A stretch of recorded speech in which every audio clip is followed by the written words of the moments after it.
Untuk melarikan diri daripada dikesan musuh, tangan wanita ini tertusuk tombak. Walaupun sakit teramat sangat, dia terpaksa tahan dan langsung tak berani buat bising. Tapi, titisan darahnya tetap kantoi dan buatkan si ketua Samseng syak sesuatu. Dia yakin mangsanya ada bersembunyi di kawasan dekat situ.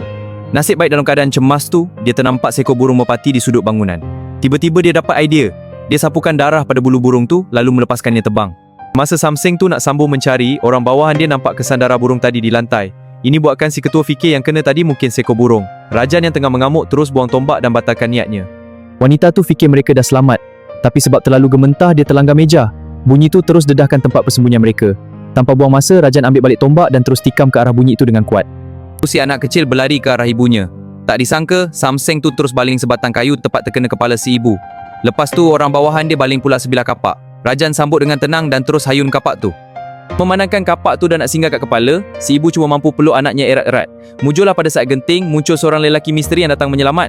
Dia sempat tangkap kapak yang tengah berpusing tu dengan sebelah tangan. Melihat rancangannya diganggu, Rajan mengamuk gila dan arahkan budak-budak dia belasah lelaki tu.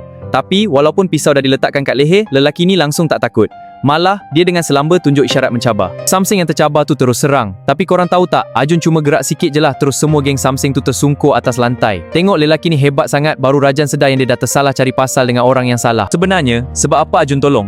Sebab anak wanita ni adalah kawan baik dia yang sama-sama pernah berjuang dalam tentera. Bila Arjun dapat tahu Rajan nak hapuskan keluarga ni, dia nekat nak bagi pengajaran berat kat Samseng-Samseng ni. Bila konco-konco Samseng tu cuba nak melawan balik, Arjun dah tak simpan isan lagi. Dia terus keluarkan power sebenar dia. Tengok Arjun dengan senang je tewaskan semua orang bawahan dia, Rajan terus kecup perut ketakutan. Dia cuma mampu pegang kepala dan menyorok tepi kereta, takut diri dia pula yang jadi mangsa seterusnya.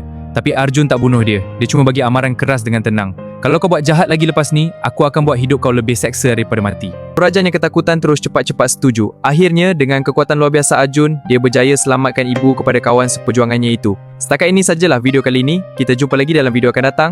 Bye!